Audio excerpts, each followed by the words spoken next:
Okay. So right now, during COVID-19, we've taken additional steps to ensure your safety. And so part of that is to abide by the governor's orders and not have any face-to-face interviews. We're excited that you were chosen.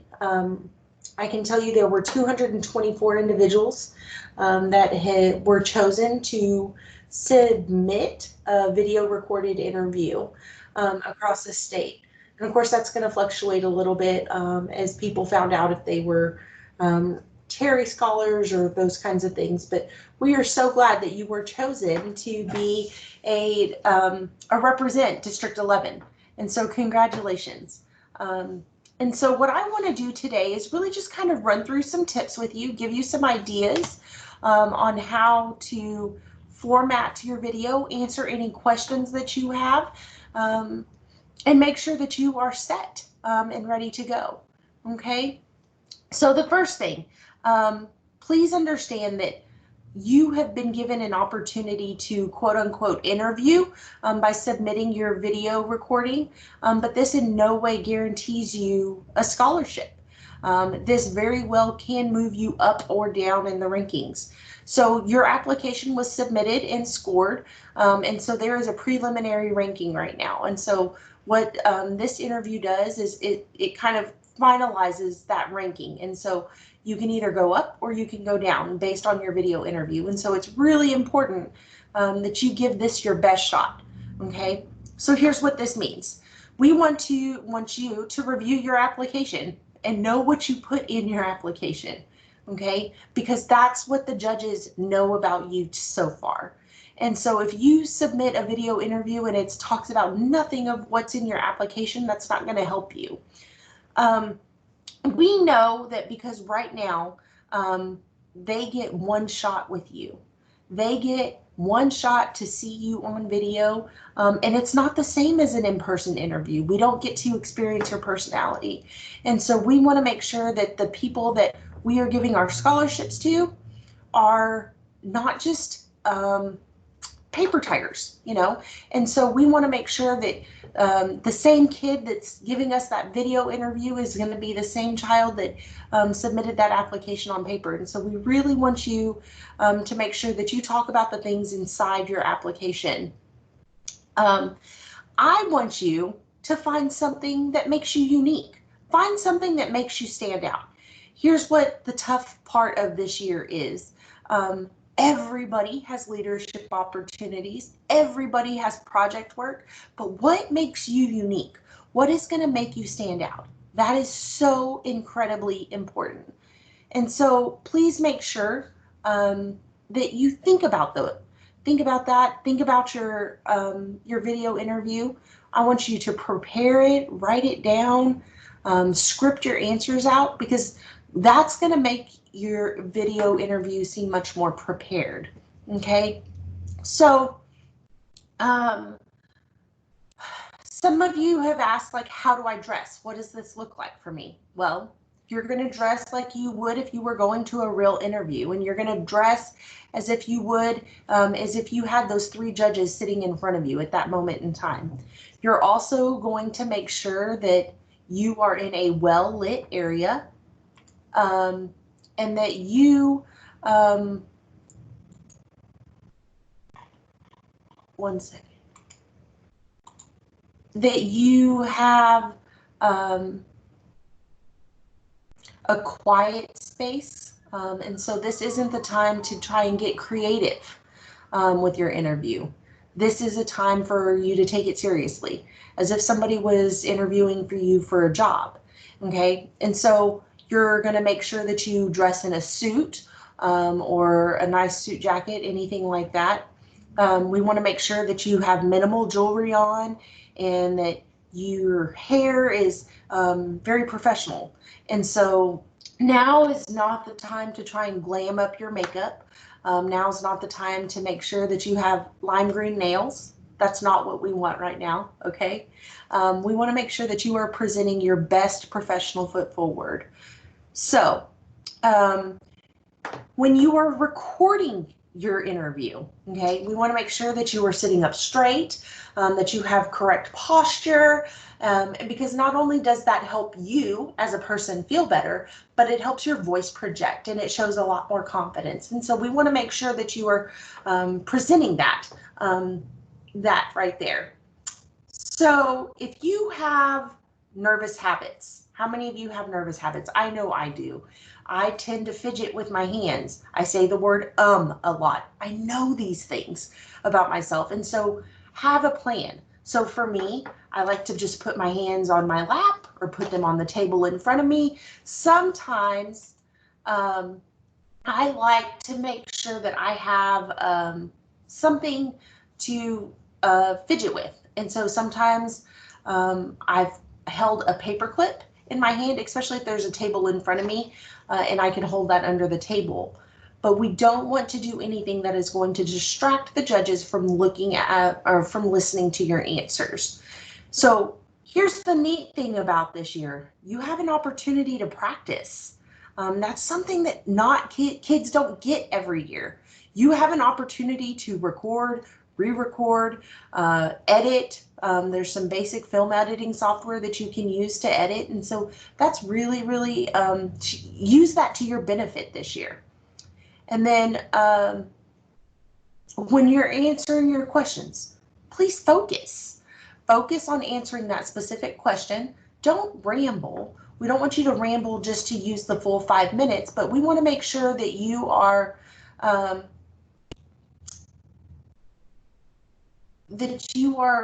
really thinking about what your answers are. And so think about that and hone in on that at that point in time. And then of course, we want to make sure there's balance in your recorded interview. And so that means making sure that you don't spend 4 minutes talking about your projects and then just 1 minute talking about your leadership experiences. We want to have the same amount of length to each question if you can. So starting your interview, the meat and the potatoes of the interview. You're going to start with some basic information. Introduce yourself, what 4-H club you belong to, what county you belong to, what college you're going to, and what your major is. You might want to expand this if you want to do something, if you want a professional degree or plan to do something post-college. So if you plan to pursue law school or medical school, anything like that, engineering school, receiving a degree post what would be your bachelor's degree. And then thank the judges just as you would in a normal interview. Thank them for the opportunity. Not everybody got this opportunity, and so it's about half from what I know. So I know we received somewhere around 500 applications, 550 maybe applications, and there was only 225 selected in the state to receive this opportunity. And so thank them for that opportunity. And so let's start with question 1. So Kelly Gideon sent you some direction on what questions you should answer, the 4 questions you should answer. And so we're going to talk about those right now. We're really going to dive in to get into the nuts and bolts, and then we'll answer any questions that you have. Okay, so after you give your bio, the first question you're going to answer is, tell us how your 4-H project experiences have developed you in preparation for the future. So I want you to think about the 4 main projects that you put in your application, and then I want you to expand on those. And so we think about the things that you've done in your project work that have prepared you for the future. It may be something directly related, and it may be something indirectly related. So think about that. This is your opportunity to be genuine. And so I don't want you to be fake. I don't want you to give us textbook answers. We know what those answers, those textbook answers are, but we really want you to be genuine and be real with what you are answering here. How have they helped you become a better person? How have you made the best better in your life because of your involvement in the 4-H program? We want to think about what skills have you learned, and then what quote unquote soft skills have you learned? So what are things, personality characteristics that you've learned in your project work that have made you a better person? So that should be 1 to 2 minutes in length. okay? Really hone in on what project experiences you've done. And so if you've had any national project experiences, we want to talk about those and highlight them. But we really, and this is a good opportunity to find something here in this section that makes you unique. So question number 2 is, tell us how you've led others in 4-H. How have you been a leader in the 4-H program? In 10 years, in your 10 years, or hopefully you've been with us for 10 years, in your 10-year involvement, how have you been a leader? What does that look like for you? You've surely done more than led the 4-H pledge at your club meeting, okay? And so were you an officer? Were you a club officer, a county officer, a district officer? Are you a state council member? What projects have you organized to become a leader? Have you held any trainings or clinics for younger 4-H members? Think about that. And so we want to talk about the big things that have really made the most impact, the ones that impacted you and the ones that impacted others. This is a good opportunity. So if you held like a clinic or a training of some sort, you can talk about how many people you reached. So if you hosted a beef clinic or a swine clinic or a sheep clinic and you reached 200 individuals at your clinic, we want to hear that. That's a good way to quantify your results and set you apart. So we want to talk about a variety of opportunities also in this answer. So we want to make sure that they understand you are a well-rounded person. And so we're going to talk about opportunities in different project areas, highlighting different leadership skills. And so what are some leadership skills that you've learned? And y'all can drop these in the text chat. What are some leadership skills you've learned through your project work? What does that look like for you?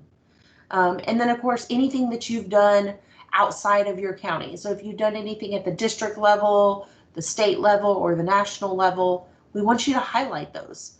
Those are important.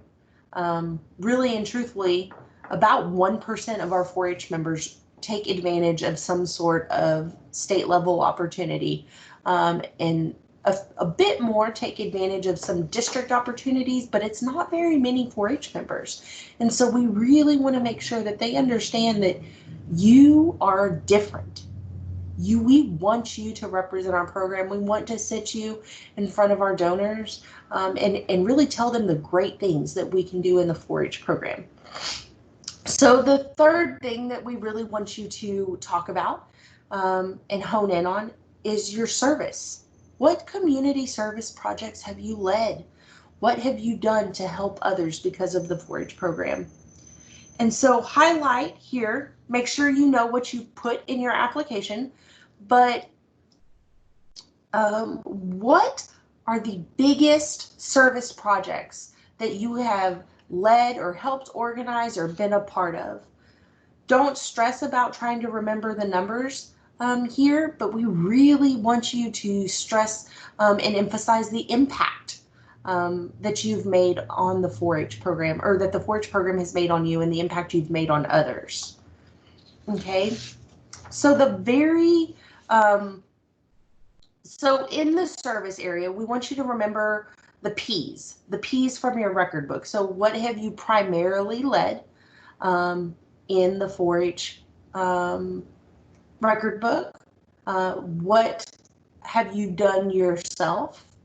What service project have you done yourself? And then think about a service project that you've done as a member of a group. Certainly this is a good opportunity for you to talk about any participation in One Day 4-H. This is an opportunity for you to talk about anything that would set you apart here. And so if you've done something really awesome in the county level, if you've been a part of an extra special show, anything like that is a good place here to show where you've served others. So another important thing is, if you talk about it in the leadership section, I don't want you to mention it in the service section. Time is precious during this time that you have with the judges, and so we don't want to repeat ourselves. And we want to make sure that they know that you had a multitude of experiences in the 4-H program. And so the last thing we want to talk about is, where have you had some fun in the 4-H program? What does that look like for you? Tell us like your funniest memory, or maybe your most embarrassing moment. Something, this is a great place. If you haven't already set yourself apart, this is a great place to set yourself apart. And so this should be something that we really want. We really want some uniqueness here, you know? And so maybe not where you placed or where you've done really good at shows, but what is something that you can seriously just look back on in 10 years and laugh because of this? So I can tell you, if it were me, when I was probably 12 years old. No, I couldn't have been that old. I was 5th grade, so maybe 10, 11.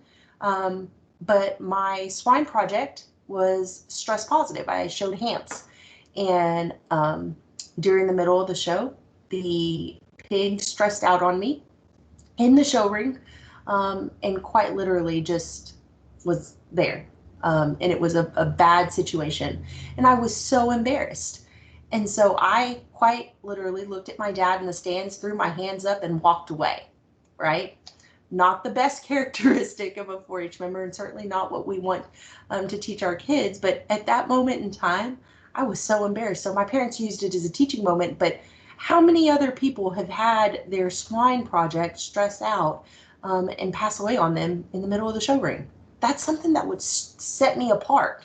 And so think about, what have you done that sets you apart? Let's think about something funny. Certainly I can look back and laugh at that now, but it was pretty traumatic for me at the time. But this is, like Kayla said in the text chat, this is a time for your personality to shine. So to conclude, we want you to give this your best shot. And so this is a great opportunity for you to visit with your county extension agent and really let them help you develop what your recorded interview is going to say. And then what we want to do is, you can certainly email me or email your county extension agent if you have your video interview done and you would like for one of us to critique it. Or if you want somebody else in the district to critique it, I'm more than willing to send it to a few of our agents who've been on the scholarship panel before. And we want to make sure that you know, like, you have something that sets you apart, and that your video interview's been really critiqued. And so this is our answer for what we would normally do in terms of mock interviews. And so as always, if you have questions, please reach out to your county office first.